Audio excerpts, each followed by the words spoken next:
إن الحمد لله نحمده ونستعينه ونستغفره ونعوذ بالله من شرور أنفسنا ومن سيئات أعمالنا. من يهده الله فلا مضل له ومن يضلل فلا هادي له، وأشهد أن لا إله إلا الله وحده لا شريك له، وأشهد أن محمدًا عبده ورسوله. يا أيها الذين آمنوا اتقوا الله حق تقاته ولا تموتن إلا وأنتم مسلمون. يا أيها الناس اتقوا ربكم الذي خلقكم من نفس واحدة وخلق منها زوجها وبث منهما رجالا كثيرا ونساء، واتقوا الله الذي تساءلون به والأرحام إن الله كان عليكم رقيبا. يا أيها الذين آمنوا اتقوا الله وقولوا قولا سديدا يصلح لكم أعمالكم ويغفر لكم ذنوبكم، ومن يطع الله ورسوله فقد فاز فوزا عظيما. أما بعد فإن خير الحديث كتاب الله، وخير الهدي هدي محمد صلى الله عليه وسلم، وشر الأمور محدثاتها، وكل محدثة بدعة، وكل بدعة ضلالة، وكل ضلالة في النار. أعوذ بالله من الشيطان الرجيم. قل إن كان آباؤكم وأبناؤكم وإخوانكم وأزواجكم قل إن كان آباؤكم وأبناؤكم وإخوانكم وأزواجكم وعشيرتكم وأموال اقترفتموها وتجارة تخشون كسادها ومساكن ترضونها أحب إليكم من الله ورسوله وجهاد في سبيله فتربصوا حتى يأتي الله بأمره والله لا يهدي القوم الفاسقين. وقال النبي المصطفى صلى الله عليه وسلم: لا يؤمن أحدكم حتى أكون أحب إليه من والده وولده والناس أجمعين. رواه البخاري ومسلم من حدیث انس بن مالک الانصاری رضی اللہ عنہ. میرے بزرگوں اور دوستوں، دینی بھائی اور اسلامی بہنوں، محمد رسول اللہ صلی اللہ علیہ وسلم سے محبت کرنا ہمارا دین ہے، ایمان ہے، اسلام کا بنیادی اصل ہے. اگر کسی کے دل میں نبی صلی اللہ علیہ وسلم کی محبت بالکل ہی نہ ہو تو وہ آدمی مسلمان ہو ہی نہیں سکتا. محمد رسول اللہ صلی اللہ علیہ وسلم سے محبت کرنا محمد رسول اللہ کی رسالت کی گواہی دینے میں داخل ہے. جب آپ کہتے ہیں اشہد ان محمد رسول اللہ، میں گواہی دیتا ہوں کہ محمد صلی اللہ علیہ وسلم اللہ کے رسول ہیں، تو اس گواہی کے اندر یہ بات داخل ہے کہ آپ ان سے اپنی محبت کا اظہار کرتے ہیں. اگر کسی کے دل میں نبی صلی اللہ علیہ وسلم کی بالکل ہی محبت نہ ہو، مسلمان نہیں. لیکن ہاں، بہت سارے لوگ ہم میں سے ہیں جن کے دل میں نبی صلی اللہ علیہ وسلم کی محبت تو ہے، ان کی محبت پر جان دینے کو تیار ہے، لیکن افسوس یہ ہے کہ نفس کی غلامی میں جب کوئی بات اپنے نفس کی، اپنی چاہت کی، اپنے فائدے کی، اپنی بیوی بچوں کی، دنیاوی مفاد کی کوئی بات پیارے مصطفیٰ صلی اللہ علیہ وسلم کی کسی بات سے ٹکراتی ہے، تو اس وقت ہم لوگ اپنے نفس کی بات کو مقدم کرتے ہیں، اپنے بیوی بچے کی خواہش کو مقدم کرتے ہیں نبی کے فرمان پر. یہ اکثر لوگوں کے اندر ہے. تو جس کے اندر بھی یہ کیفیت ہے کہ محمد صلی اللہ علیہ وسلم سے محبت تو کرتا ہے، لیکن جب محبت کے مقابلے کا وقت آتا ہے کہ بیوی بال بچے کی محبت ایک طرف اور نبی صلی اللہ علیہ وسلم کی محبت ایک طرف، اور دونوں محبتیں آپس میں بالمقابل ہیں، ٹکرا رہی ہیں، تو یہی سچی اور جھوٹی محبت کی پرکھ ہو جاتی ہے کہ جس کو نبی صلی اللہ علیہ وسلم سے محبت ہے وہ تمام محبتوں کو نبی کی محبت پر قربان کر دے گا. اگر ایسا وہ کرنے میں کامیاب ہو گیا تو اس کا مطلب یہ کہ اس کے دل میں محمد صلی اللہ علیہ وسلم کی سب سے زیادہ محبت ہے. لیکن محبت کا دعویٰ تو ہے، لیکن بیوی کچھ کہہ رہی ہے، بچہ کچھ کہہ رہا ہے، اپنا فائدہ کچھ دکھ رہا ہے دنیا کا، حالانکہ وہ شریعت کے خلاف ہے. لیکن ہم شریعت کو روک دیں اور اپنی ذاتی منفیت اور اپنے بال بچے کی منفیت کو ترجیح دے دیں تو ہمارا ایمان حد درجہ ناقص ہے، اور ہماری جنت کے داخلے پر بہت بڑا سوالیہ نشان لگا ہوا ہے، بہت بڑا تالا لگا ہوا ہے. ہمارے پاس وہ ایمان نہیں ہے جو واجب ایمان ہے، جو ضروری ایمان ہے جنت میں جانے کے لیے، وہ ایمان ہمارے پاس نہیں، ناقص ایمان ہے. یہ ٹھیک ہے کہ ہم اسلام سے خارج تو نہیں ہوتے ہیں، اگر نبی صلی اللہ علیہ وسلم پر ایمان ہے کہ وہ اللہ کے رسول ہیں اور دل میں ہمارے اصل محبت بھی ہے ان کی، لیکن جب محبتوں کا ٹکراؤ ہوتا ہے دنیا کے مفاد کا اور محمد صلی اللہ علیہ وسلم کی سنت پر عمل کرنے کی محبت کا کہ تقاضے کا جب ٹکراؤ ہوتا ہے تو ہم دنیا کی محبت کو غالب کر دیتے ہیں، تو یہ جو کیفیت ہوتی ہے تو اسے ہم دائرہ اسلام سے خارج تو نہیں ہوتے ہیں، لیکن وہ ایمان ہمارے اندر نہیں ہے جس ایمان کی بدولت ہم اول جنت میں چلے جائیں، نہیں۔ کامل مومن ہونا اور ایمان کا صحیح مزہ چکھنا یہ منحصر ہے اس بات پر کہ تمام محبتوں کو محمد صلی اللہ علیہ وسلم کی محبت پر قربان کر دیا جائے۔ میں نے جو ابھی آپ کے سامنے آیت پڑھی ہے سورہ توبہ کی آیت نمبر 24 ہے، اسی حقیقت کا اظہار اللہ تعالیٰ نے فرمایا اس میں، قل اے نبی کہہ دیجئے، لوگوں سے کہیے، ان کان آباؤکم و ابناؤکم و اخوانکم و ازواجکم و عشیرتکم، 5 رشتہ داروں کا ذکر کہہ دیجئے لوگوں سے جو آپ کی محبت کا دم بھرنے والے ہیں، اللہ رسول کی محبت کا دم بھرنے والے ہیں، کہ اگر تمہارے ماں باپ، تمہارے بیٹے بیٹیاں، تمہارے بھائی بند، تمہاری بیویاں، اللہ اکبر، اور تمہارے خیش و اقارب، 5 رشتہ داریوں کا ذکر کیا گیا ہے، دنیا کی تمام رشتہ داری، دادیالی، نالیالی، سسرالی، سب اس میں آ گئی۔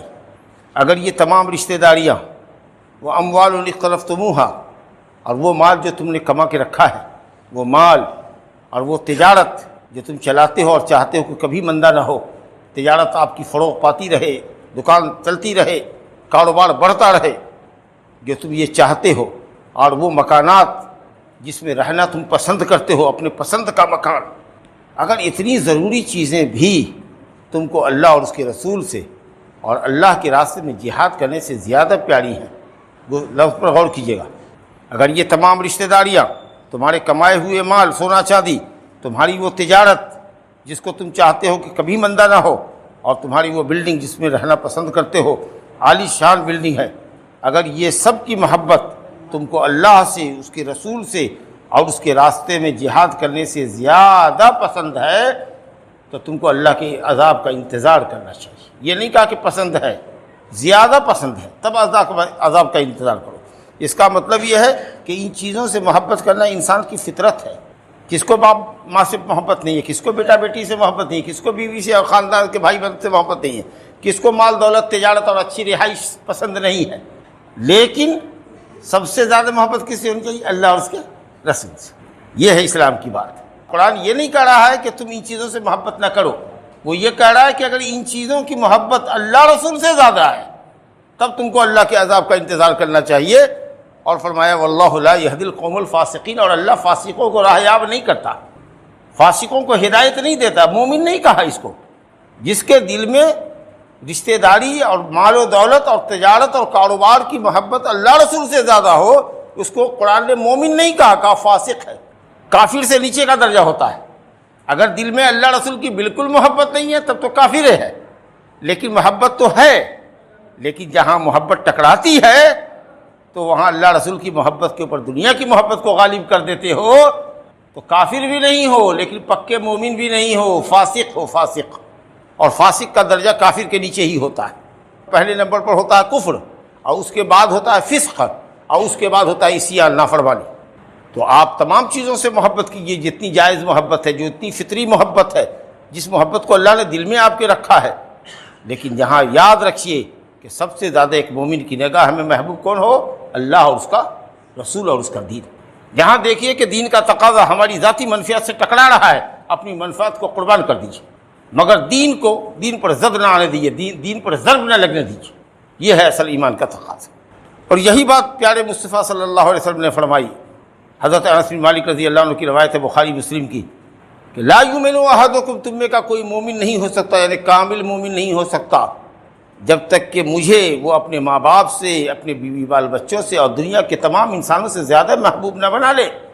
جب تک نبی کی محبت تمہارے دل میں تمہارے ماں باپ سے، آل اولاد سے، دنیا میں یہی تو زیادہ محبوب ہوتے ہیں، باپ بیٹا، رشتہ داریوں میں سب سے زیادہ ہم کو ماں باپ پیارے ہوتے ہیں یا بیٹا بیٹی پیارا ہوتا ہے، دونوں کا ذکر آ گیا۔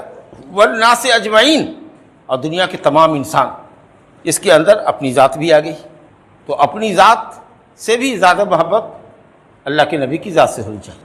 بخاری شریف میں روایت ہے، حضرت عبداللہ بن ہشام رضی اللہ عنہ کہتے ہیں کہ حضرت عمر بن خطاب رضی اللہ عنہ کا ہاتھ نبی صلی اللہ علیہ وسلم نے ایک دن اپنے ہاتھ میں لے رکھا تھا، بڑی محبت کا اظہار ہو رہا تھا، ہاتھ میں ہاتھ لیے ہوئے تھے، تو حضرت عمر رضی اللہ عنہ نے یہ کہہ دیا، اے اللہ کے رسول، آپ مجھ کو دنیا کی ہر چیز سے زیادہ پیارے ہیں سوائے میری جان کے، میری جان آپ سے زیادہ مجھ کو پیاری ہے؟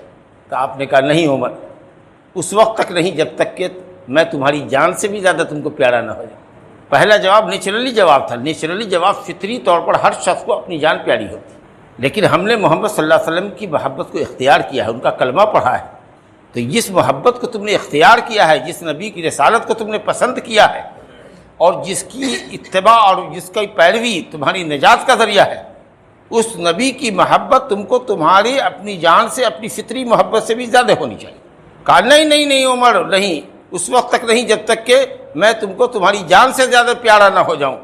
حضرت عمر فاروق رضی اللہ عنہ نے کچھ غور کیا، بات ان کی سمجھ میں آ گئی کہ میری جان کی کیا حیثیت ہے، نبی کی جان کے مقابلے میں ایسی ہزار جانیں نبی پر قربان ہو، اگر اللہ نے ان کو نہ بھیجا ہوتا، ان کے ذریعے ہماری رہنمائی نہ فرمائی ہوتی، صحیح راہ نہ دکھائی ہوتی، تو ہم لوگ تو جہنم کے راستے پر لگے ہوئے تھے، جہنم کے گڑھے کے کنارے کھڑے ہوئے تھے، اب جہنم میں گرنا ہی چاہتے تھے، ہلاک ہونا ہی چاہتے تھے کہ اللہ نے چارہ گھڑی فرمائی اور محمد صلی اللہ علیہ وسلم کو بھیج کر کے ہم لوگوں کو جہنم کی راہ سے نکال کر جنت کی راہ پر لگا دیا۔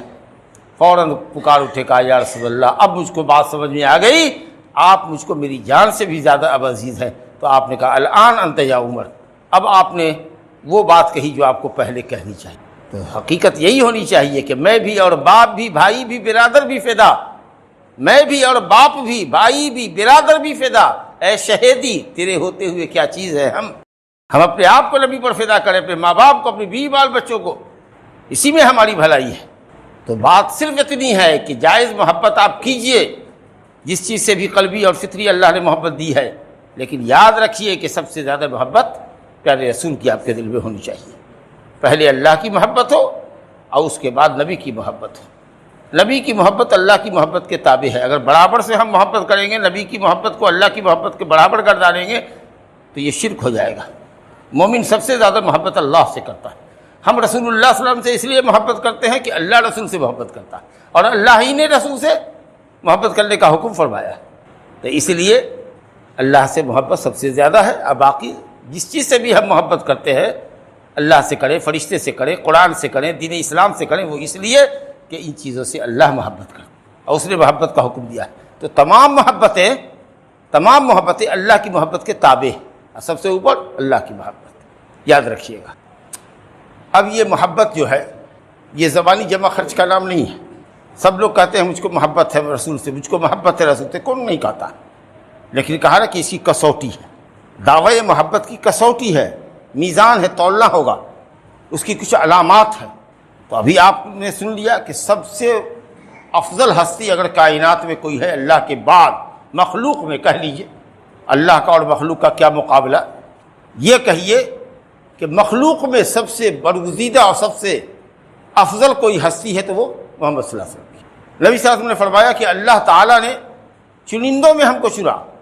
حضرت ابراہیم ہم کو اللہ تعالیٰ نے بنی ہاشم سے پیدا کیا، بنی ہاشم کو قریش میں چنا، فلاں کو فلاں سے چنا، فلاں کو فلاں سے چنا، جہاں تک کہ ابراہیم خلیل اللہ تک پہنچا۔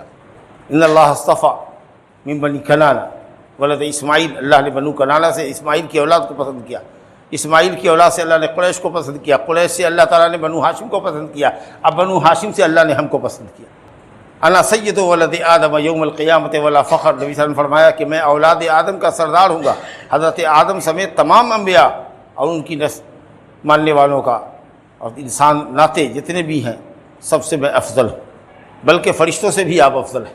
نبی صلی اللہ علیہ وسلم فرشتوں سے بھی افضل، حضرت جبریل امین سے بھی افضل، مخلوق میں آپ سے بڑھ کر کوئی نہیں۔ یہ عقیدہ اور یہ ایمان ہونا چاہیے۔ اگر ہم نبی صلی اللہ علیہ وسلم کے اوپر اپنی بیوی بچوں کی محبت کو ترجیح دیتے ہیں تو یہ کتنا بڑا ظلم ہوگا، یہ کہ مخلوق میں سب سے بزرگ ہستی کو ہم نے نیچے کر دیا، اور جو ہمارے رشتہ دار ہیں ہم نے ان کی محبت کو ان کی محبت پر مقدم کر دیا۔ تو یہ عقیدہ ہونا چاہیے۔ اب اس کے لیے کیا ہے بھائی کہ ادب اور تمیز ملحوظ رہنی چاہیے، نبی صلی اللہ علیہ وسلم کے ساتھ باادب طریقے سے پیش آنا چاہیے۔ کیسے ہے باادب طریقے سے؟ نام جب بھی لیں گے عزت اور احترام سے نام لیں گے، جب بھی محمد صلی اللہ علیہ وسلم کا نام لیں گے نبی اور رسول لگائیے۔ اللہ کے نبی محمد صلی اللہ علیہ وسلم نے فرمایا، اللہ کے رسول رسول اکرم محمد صلی اللہ علیہ وسلم نے فرمایا، نبی اور رسول لگائیے، جو اللہ نے آپ کو نبی اور رسول بنایا، اللہ کے برگزیدہ بندہ اور اللہ کے آخری نبی اور تمام نبیوں کے امام، رسولوں کے امام حضرت محمد صلی اللہ علیہ وسلم نے فرمایا۔ ادب کے ساتھ نام لینا، لیکن تعریف میں غلو نہیں کرنا ہے، بڑھانا نہیں ہے۔ آپ نے کہا کہ نام لو، لیکن میرے نام میں اتنا اضافہ مت کرو، میری تعریف میں اتنا اضافہ مت کرو کہ جیسے کہ عیسیٰ بن مریم کی تعریف میں عیسائیوں نے غلو کر کے اس کو ابن اللہ کہہ دیا۔ تو جو آپ کی تعریف آئی ہے کہ میں اللہ کا بندہ ہوں اور اللہ کا رسول ہوں، اللہ کا بندہ ہونا بہت بڑا کمال ہے۔ بندگی کا جو حق آپ نے ادا کیا، ظاہر ہے کہ انسان ہیں، ہم پیدا کیے گئے ہیں، انسان کیا جنات کیا فرشتے سب کے سب اللہ کی بندگی کے لیے پیدا کیے گئے، لیکن جو بندگی کا حق آپ نے ادا کیا مخلوق میں وہ کسی نے نہیں ادا کیا۔ تو بہت بڑا درجہ ہے یہ بندہ ہونے کا، اور اسی لیے اللہ تعالیٰ نے جب معراج نصیب فرمایا ہے نبی صلی اللہ علیہ وسلم کو، جو کسی نبی کو نصیب نہیں ہوا، جسم اور روح کے ساتھ آپ اٹھائے گئے آسمان پر عالم بیداری میں، تو اللہ نے وہاں بھی کہا ہے بسم اللہ الرحمن الرحیم سبحان الذی اسری بعبدہ، پاک ہے وہ ذات جس نے اپنے بندے کو راتوں رات زمینی سفر کروایا۔ اسرا کہتے ہیں زمینی سفر کو، مکہ سے جو بیت المقدس گئے اس زمینی سفر کو اسرا کہتے ہیں، اور بیت المقدس سے آسمان پر جو گئے سیڑھی لائی گئی آپ کے لیے، اور وہاں چڑھے اور سیدھے آسمان پر پہنچے تو اس کو معراج کہتے ہیں۔ معراج سیڑھی، معراج کے معنی سیڑھی، چڑھنے کا آلہ، چڑھنے کا سامان۔ تو معراج آسمانی سفر ہے اور اسرا زمینی سفر ہے، اور دونوں ایک ہی رات میں ہوا۔ اتنا بڑا اعزاز اللہ نے اپنے نبی کو نصیب فرمایا، اور وہاں کہا بندہ، اس نے بندگی کا وہ حق ادا کیا کہ ہم نے اس کو یہ عزت عطا فرمائی۔ قرآن مجید آسمانی کتابوں میں سب سے افضل کتاب ہے، لیکن اللہ تعالیٰ کہتا ہے تبارک الذی نزل الفرقان علی عبدہ، اپنے بندے پر اللہ نے فرقان کو یعنی قرآن کو اتارا، جو حق اور باطل کے درمیان فرق کرنے والی کتاب ہے۔ بڑا مقام ہے عبدیت کا، اور میں اللہ کا رسول ہوں۔ انسان ہونے میں ہم تمہارے ساتھ ہیں، برابر ہے، جیسے تم کھاتے ہو ہم کھاتے ہیں، جیسے تم پیتے ہو ہم پیتے ہیں، جیسے تم بیوی کرتے ہو ہم نے بھی بیوی کر رکھی ہے، جیسے تم کو استنجے کی حاجت ہوتی ہے ہم کو بھی ہوتی ہے، جیسے تم بازار جاتے ہو ہم بازار جاتے ہیں۔ جو بشری تقاضے ہیں وہ سب ہمارے اور تمہارے درمیان مشترک ہے، لیکن میں اللہ کا رسول ہوں، مجھ پر اللہ کا کلام اترتا ہے۔ حضرت جبرائیل امین اللہ کی طرف سے کلام لے کے ہمارے اوپر اترتے ہیں، جو تم میں سے کسی پر نہیں اترتے۔ یہ مقام ہے، اس لیے مجھے اللہ کا بندہ اور اس کا رسول کہو۔ اور جب بھی نام لو نبی صلی اللہ علیہ وسلم کا تو محبت کا تقاضا یہ کہ صلی اللہ علیہ وآلہ وسلم کہو، بغیر صلاۃ و سلام کے نام نہ لو۔ حدیث میں آیا کہ وہ شخص بڑا بخیل ہے جس کے سامنے میرا نام لیا جائے اور وہ مجھ پر صلاۃ نہ بھیجے۔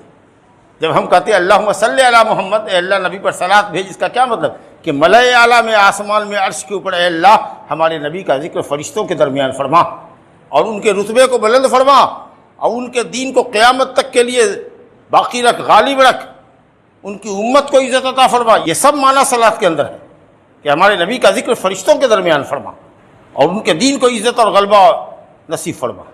تو ایک مرتبہ اگر آپ کہو کہ صلی اللہ علیہ وسلم یا اللہم صلی علی محمد وعلی آل محمد کما صلیت علی ابراہیم وعلی آل ابراہیم انک حمید مجید، اللہم بارک علی محمد وعلی آل محمد کما بارکت علی ابراہیم وعلی آل ابراہیم انک حمید مجید، تو 10 مرتبہ اللہ تعالیٰ کا صلاۃ تم پر اترے گا، 10 رحمتیں نازل ہوں گی، 10 گناہ معاف ہوں گے، 10 درجات بلند ہوں گے۔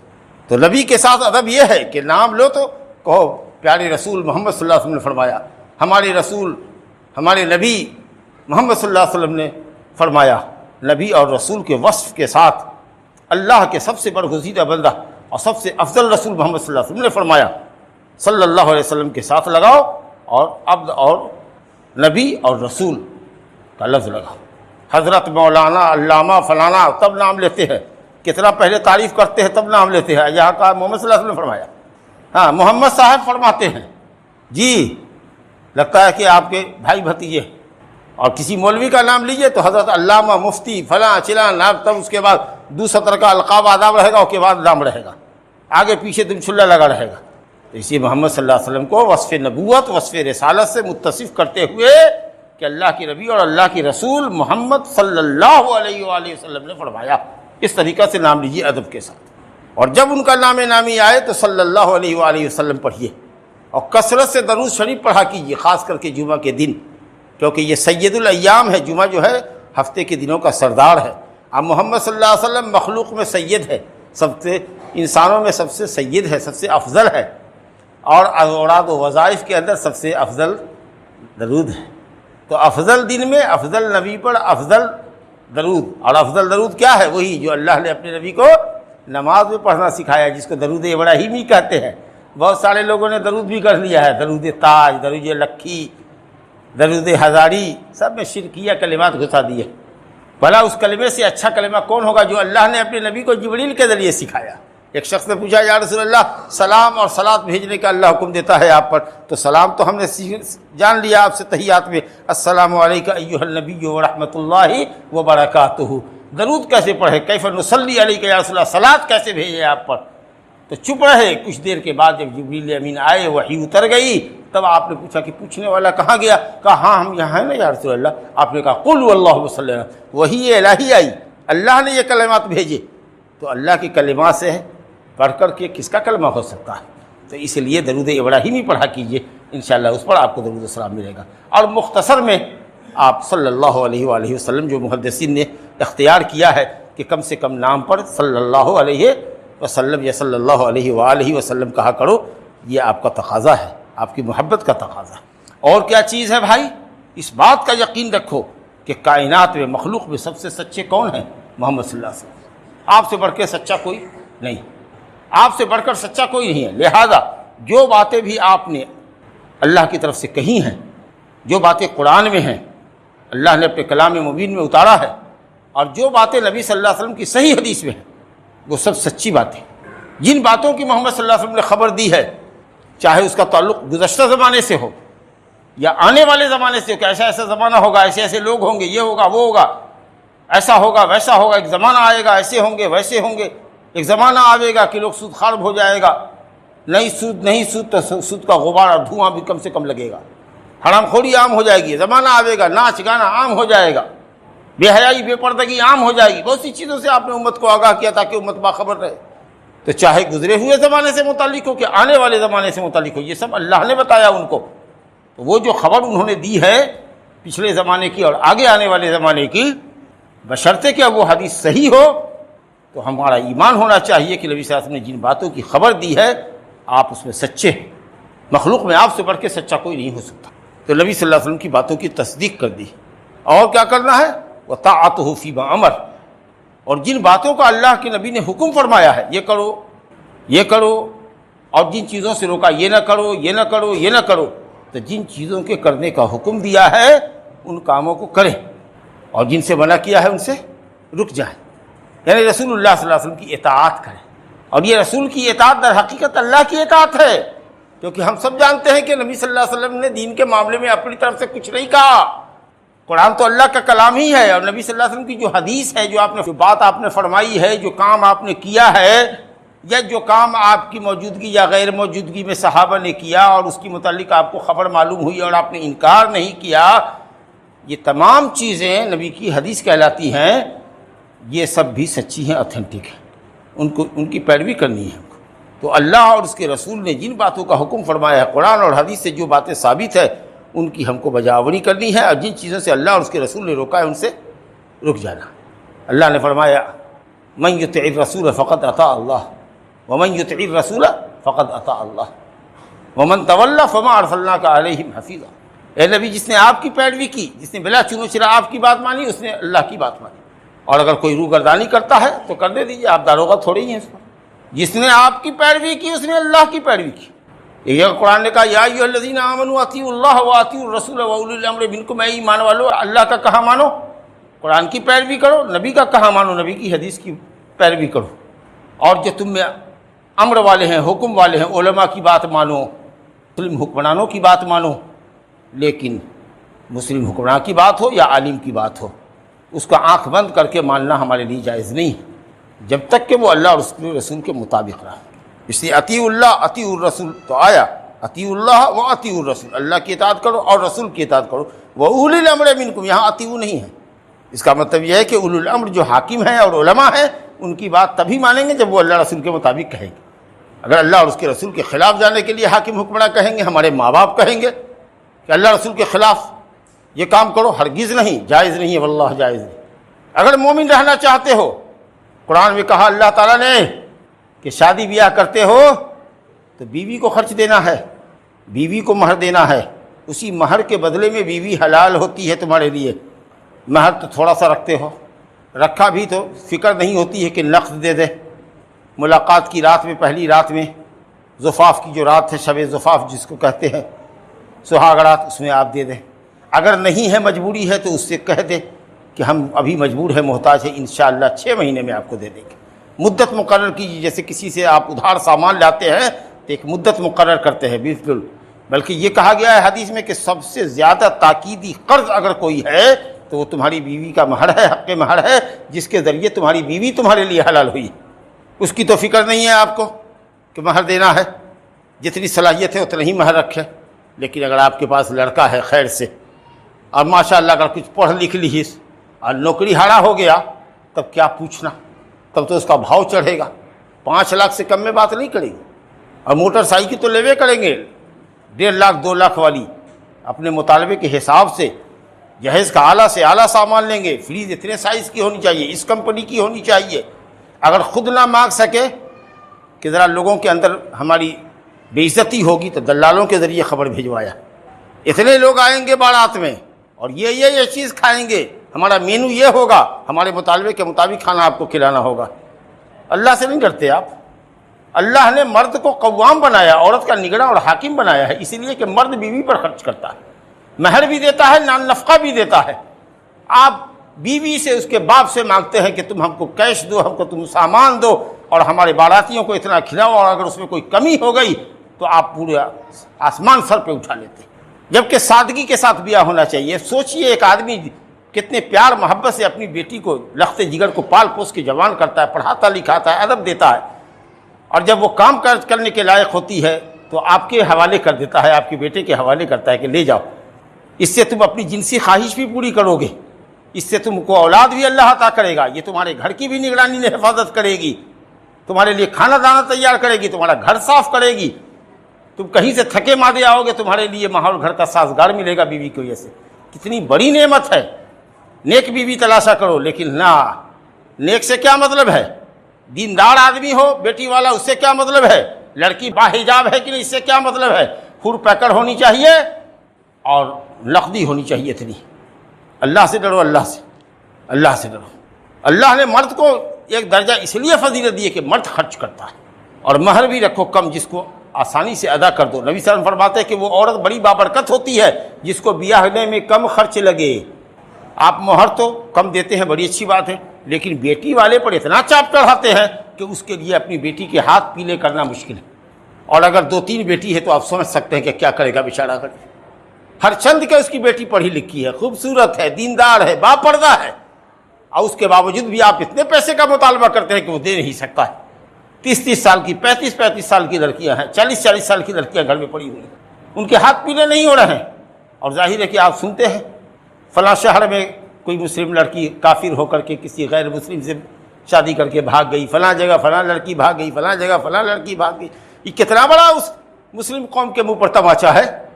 اسلام کو رسوا اور بدنام کرتے ہیں آپ کو دے کر کے بیاہ کر کے لانا ہے۔ ایک جوڑا کپڑا لے کے جائیے، مہر دے دیجئے، 10 آدمی 5 آدمی سے جائیے، نکاح پڑھائیے، اور لڑکی کو کہیے ایک دم خالی ہاتھ واپس کرو، کچھ نہیں لیں گے ہم۔ سنت کی شادی کرو، اللہ تعالیٰ دے گا، چھپڑ پھاڑ کے دے گا، عورت تمہارے لیے باعث رحمت ہوگی۔ اگر مالداری چاہتے ہو تو نبی صلی اللہ علیہ وسلم نے کہا شادی کرو، شادی کرو، وہ رحمت اور برکت کا سامان ہوگی۔ دل دکھا کر کے، مطالبہ کر کے مت لیا کرو، بلکہ اگر دے بھی تو کہو کہ نا ہم بھی کوئی بھکاری تھوڑی ہیں، آپ لڑکی دیجیے ہم کو، رشتہ ہوگا ہماری آپ کی طرف سے، تحفہ تحائف کا تبادلہ ہوگا، کچھ کبھی ہم آویں لے کر کے، کبھی آپ آئیے، یہ بات الگ ہے۔ لیکن شادی کے نام پر یہ شرط، یہ شرط، یہ شرط، واللہ حرام، واللہ حرام، واللہ حرام۔ تو نبی سے محبت کا دعویٰ کرتے ہیں، نبی صلی اللہ علیہ وسلم کی پیروی کیجیے۔ کیسے نبی صلی اللہ علیہ وسلم نے شادی کی؟ ہے ثبوت کہ کسی بیٹی والے سے آپ نے لیا، مہر دیا آپ نے، 12.5 اوقیہ چاندی دیتے تھے، ½ کلو چاندی ہوتی ہے، وہ مہر دیا کرتے تھے بیوی۔ کبھی کسی سے تو آپ نے کچھ نہیں لیا، بیٹی کی شادی کی کبھی کسی سے نہیں لیا۔ صحابی آیا کرتے تھے، صحابی آتی تھی، یا رسول اللہ میری شادی کر دیجئے، ایک صحابی اٹھتا ہے کہتا ہے یا رسول اللہ میری کر دیجئے نا۔ کہا مہر کیا دو گے؟ پہلا سوال ہے مہر کیا دو گے؟ کہا کہ کیا دیں گے؟ کچھ نہیں، ایک کرتا ہے، لنگی ہے، وہی دے دیں۔ کہا تو بغیر لنگی کے تم رہ جاؤ گے، جاؤ ایک لوہے کی انگوٹھی تلاش کے لاؤ۔ آج بھی لوہے کی انگوٹھی 5 روپے میں ملتی ہوگی، 10 روپے میں ملتی ہوگی، اس زمانے میں نئے پیسے میں ملتی رہی ہوگی، سوچیے تو۔ کہا ایک لوہے کی انگوٹھی اٹھا کے لے آؤ۔ اس غریب کو اس لوہے کی انگوٹھی بھی نہ ملی۔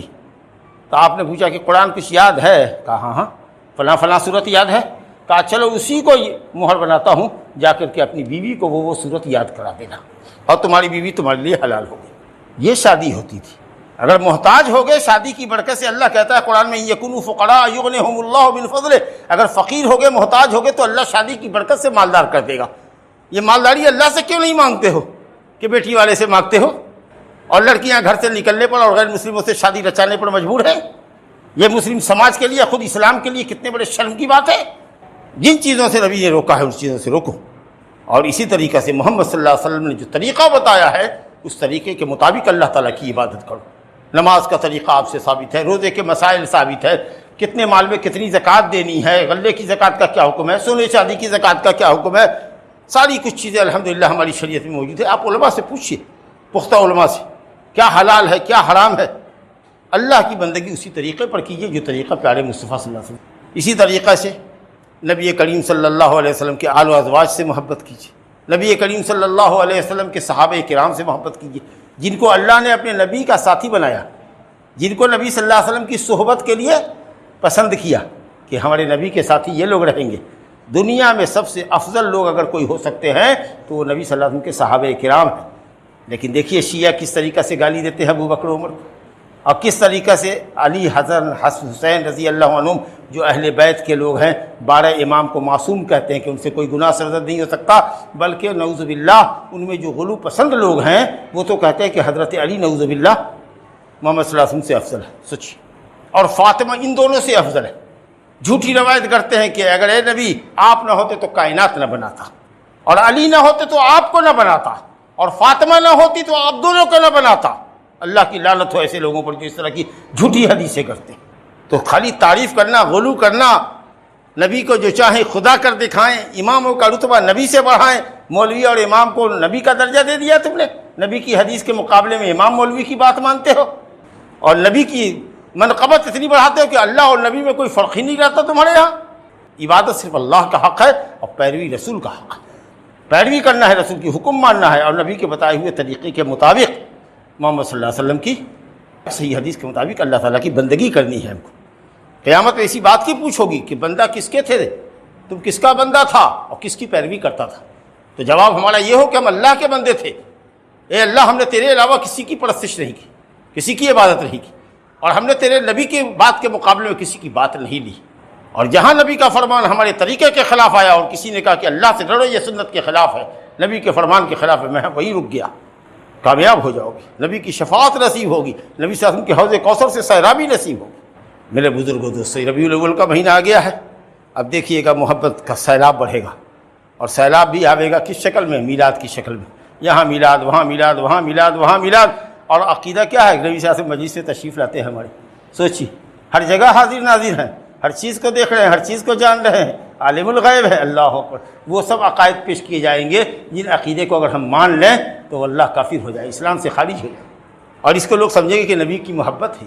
اس لیے ضروری سمجھا گیا کہ میں آپ کے سامنے نبی صلی اللہ علیہ وسلم کی محبت کی اہمیت بتاؤں کہ آپ کی محبت کے بغیر تو ہم مومن نہیں ہیں، لیکن محبت نبی صلی اللہ علیہ وسلم کی مناسب تعظیم کرنے سے ہوگی، نبی صلی اللہ علیہ وسلم کی باتوں کی تصدیق کرنے سے ہوگی، نبی صلی اللہ علیہ وسلم کے حکموں کو بجا لانے سے ہوگی، نبی صلی اللہ علیہ وسلم کی منع کردہ چیزوں سے باز رہنے سے ہوگی، نبی صلی اللہ علیہ وسلم کے بتائے ہوئے طریقے کے مطابق اللہ تعالیٰ کی عبادت کرنے سے ہوگی، نبی کے آل اولاد سے محبت کرنی ہوگی، نبی کے صحابہ کرام سے محبت کرنی ہوگی، نبی صلی اللہ علیہ وسلم کی سنت شریفہ سے محبت کرنی ہوگی، خود بھی عمل کریں گے اور دوسروں کو بھی عمل کی دعوت دیں گے۔ اقول قولی ھذا واستغفر اللہ لی ولکم ولسائر المسلمین من کل ذنب فاستغفروہ انہ ھو الغفور الرحیم۔